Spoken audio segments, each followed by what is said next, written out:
The Upanishads say, if you think you understand Brahman, you do not understand. But if you know that you do not understand, then you truly understand. Because the Godhead, the eternal self, is never an object of its own knowledge. Just as a knife can't cut itself, fire doesn't burn itself, and light doesn't illuminate itself, you cannot grasp yourself. And if you think you've done it, you've only grasped a reflection. This is the great mystery. The thing that you're looking for is what's looking, so naturally you can't find it. You can't pin it down. Fire doesn't burn itself. Light doesn't shine on itself. You can't see your own eyes without a mirror. So you say, I don't know. And in that, something deeper listens. And so, in that moment of truly not knowing of, letting go of all your mental grasping you are, in a sense, finally at peace with the mystery. And in that, curiously enough, something deeper listens. Here's the strange thing. When you stop holding on so tightly, you begin to feel stronger. Most of us are constantly using energy to manage everything, to plan, to worry, to make sure things go exactly our way. And it's exhausting. We're trying to control life as if we're running the whole show. But the moment you stop clinging, stop defending, stop trying to force things, you free up that energy, and it doesn't disappear. It returns to you. That's the paradox. You gain real power by letting go of control, not by giving up, but by trusting the Tao, the way of things. It flows. It moves to the left and to the right. It supports all things without needing to dominate them. And when it accomplishes something, it doesn't take credit. It doesn't boast. It just moves on. That's the kind of power that doesn't need to prove itself. The more you trust, the more power you actually have. Not over others, but with life. And so strangely, when you let go, you don't lose anything. You gain alignment. You flow with something much larger, something that's been holding you the entire time. Letting go isn't weakness. It's intelligence. The way to become one with the universe is not by trying to control it. That only disturbs it, makes it feel like something outside you, something you have to conquer. And the more you try to conquer it, the more it slips away. You make it feel separate, foreign, something to be managed.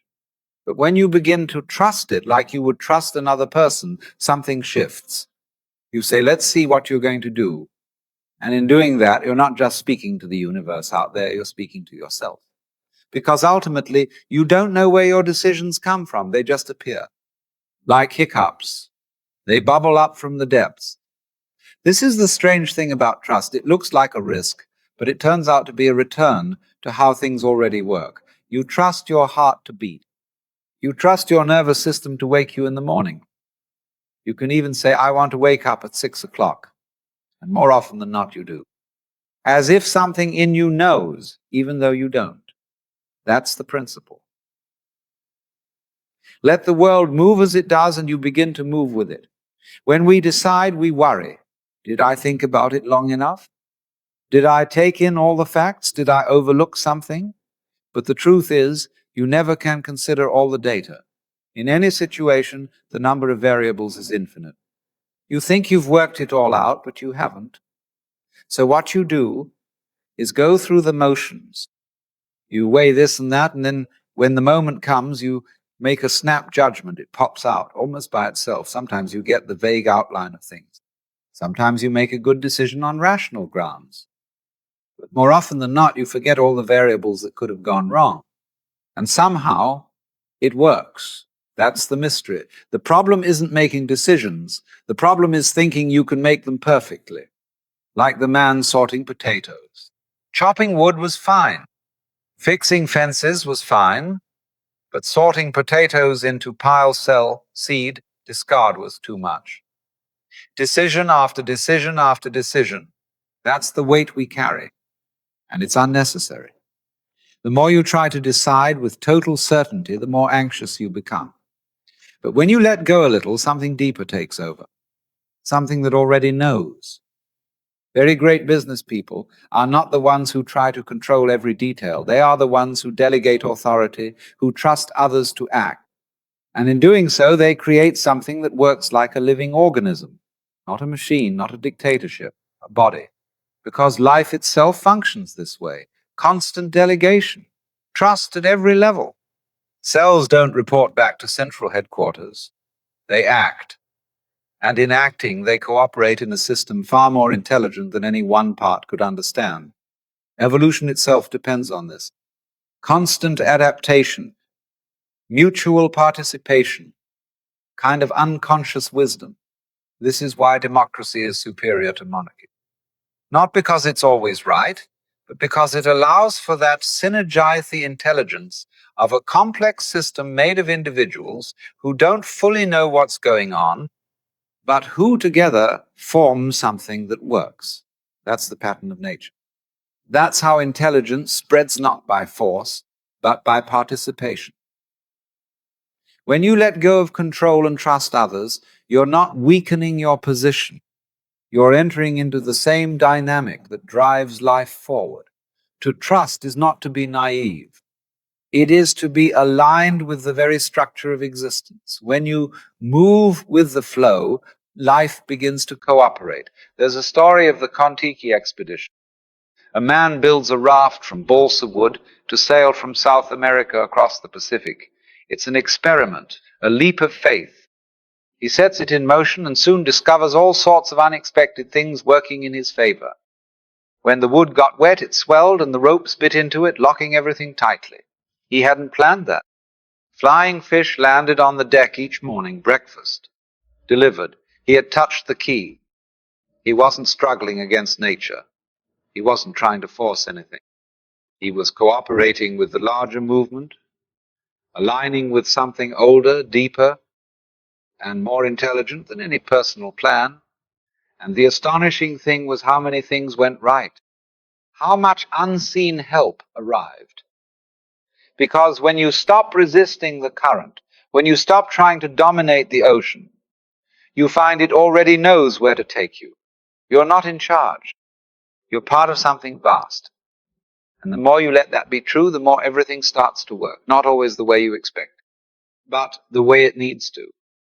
It has become practical politics now, not just virtue, not self-sacrifice, but necessity to let go of control. In earlier times, people spoke of utopia as a dream, but now it is urgent. Because if we don't learn how to enjoy ourselves, we will destroy ourselves. In an age of leisure, people must know how to be at ease. If not, we'll smash the whole future of the human race in boredom, anxiety, and endless bickering. It's happening already. Everyone picking a new scapegoat, each side blaming the other, and yet none of it is relevant. Because the root isn't left or right, good or bad, us or them. The root is fear, the fear of letting go, the fear of trusting what we don't control. And so the paradox, you must learn to enjoy yourself. You must risk following what brings life. Not in a selfish sense, but because that's how intelligence works. That's how it always has. You don't need to fight to be good. You need to relax enough to remember what you are. If we don't learn how to enjoy life with depth and sincerity, we'll go on tearing each other up at each side, convinced it's saving the world. So we come back to the question, what do I want? And the honest answer, for most of us, is I don't know. And that not knowing, if you stay with it, is the beginning of something extraordinary. Because when you really stop to ask, not from the surface of the mind, but from the depths, the answers you once thought were true begin to fade. First, you name things. I think I'd like this or that. I want comfort, I want love, I want security. And those may satisfy you for a while. But then you look again, and you say, no, I don't think that's quite it either. And finally you arrive at silence. Why don't you know what you want? Two reasons. One, you already have it. Two, you can never truly see yourself. You are the source of wanting, And a knife cannot cut itself, a flame cannot burn itself. You cannot grasp what you are, and in that mystery something else stirs. What I want is what you want, and I don't know what you want. Surprise me. That's the link. That's the kinship between I and thou. Everything is falling apart. Not just you, not just your plans. Everything. We are in constant dissolution. Every structure, every hope, every tower. The world men set their hearts upon turns to ash, or if it prospers, it vanishes like snow upon desert sand. All of it fades, the cloud-capped towers, the gorgeous palaces, the great globe itself will dissolve. And like an insubstantial pageant, leave not a rack behind. You see, this isn't something to fear, it's liberation. You don't have to let go, because there is nothing to hold. Nature is already letting go for you. And that, curiously, is the great helper. When you stop resisting the inevitable, when you stop pretending permanence exists, you stop struggling, you stop grasping, and then something else shows up. A power you didn't create. An energy that isn't yours, yet flows through you. It had been hidden behind your efforts to control, but now it's free. And so are you. Anytime you let go of control, truly let go, you find a curious thing. You begin to have access to power, but not the kind of power that comes from force, not the kind that manipulates or resists. This is something altogether different. It is energy that arises when you are no longer wasting yourself on self-defense, when you are no longer holding up the illusion of control. Most people are constantly trying to manage things, trying to push the world around, to bend it to their will. And that takes effort, constant strain. It burns energy. But the moment you stop trying to act like you are God, the moment you begin to trust that the world moves on its own, something shifts. The energy that was tied up in fear and resistance becomes available. You have not added anything new. You have simply stopped holding it back. This is why the principle is always the same. The more you give it away, the more it comes back. Not because of some moral law, but because that is how things work. That is the rhythm. The energy that flows in that way is not yours. And yet, it moves through you completely. What we have been talking about is not a belief system. It is not a set of doctrines or dogmas. It is something much closer to an experience. It is not what you think, but what you feel in your bones. Now, this is very different from the emphasis of Western religion.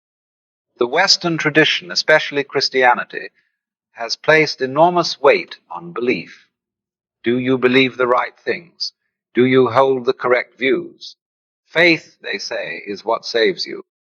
Not action, not understanding, but faith in the proper doctrines. And early on, the Christian church rejected another kind of path, the path of knowing, what was called gnosis. Not belief, but knowledge gained through direct experience. The Gnostics said there were three kinds of people: the spiritual, the psychological, and the wooden. And the wooden were those most entangled in materiality, those who identified completely with the body. Orthodox Christianity rejected this idea, and perhaps for good reason, because matter is not the enemy of spirit. In the center of the Christian mystery is incarnation, that God became flesh, that the divine entered matter. But somewhere along the way, that insight was lost, and belief took its place. There was a strange monk once, writing under the name Dionysius the Areopagite. He taught something very different from the usual theology. He spoke of knowing God not through definitions, but through unknowing, through a kind of dark knowledge, a cloud of forgetting, a cloud of unknowing. This is not ignorance. It is not confusion. It is the deep intuition that whatever you say about the divine, it is not quite that. If you call it love, you miss. If you call it unity, you miss again.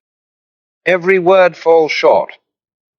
In one of his small writings, the Theologia Mystica, Dionysius moves through a series of negations. God is not spirit, not mind, not justice, not light, not even one. He says that if anyone, having seen God, understood what they had seen, then what they saw was not God. It was something less. Some creature, perhaps an angel, but not the source. And here he was echoing something much older, something you also find in the Upanishads.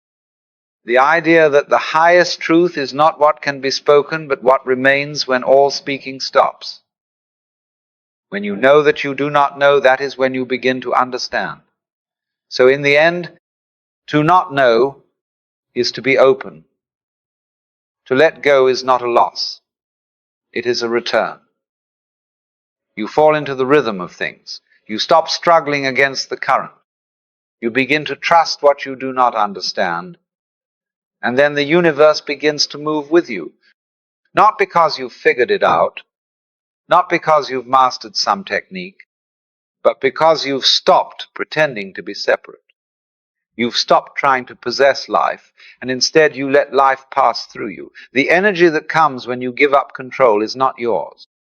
It is not personal, but it is generous. It is full. It comes when you no longer need it. And that is the final mystery. The universe will give you what you want, but only when you no longer clutch at it. Only when you stop trying to force it to answer your will. It responds to trust. It answers presence. When you truly do not know, when you no longer grasp, the world opens itself to you.